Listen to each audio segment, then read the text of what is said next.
การแข่งขันบานบ่วงประเภท 5x5 คนในงานมหกรรมกีฬาแห่งชาติครั้งที่ 12 ในวันที่ 17 พฤศจิกายนนี้ โดยมีการแข่งขันทั้งหมด 4 คู่ ซึ่งคู่ทมิตรประเภทชาย ทีมนครหลวงเวียงจันทน์เอาชนะทีมสวรรณเขตวุฒิวิทย์ 63-62 คะแนน ส่วนคู่ที่ 2 ทีมจำปาสักก็เอาชนะทีมอุดมไซ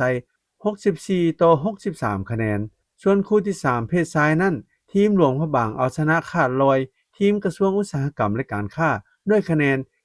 76-39 คะแนน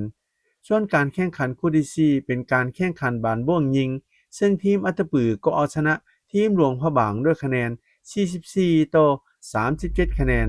สำหรับการแข่งขัน 5x5 มีทีมเข้าร่วมทั้งหมด 12 ทีม ในนั้นทีมยิง 4 ทีม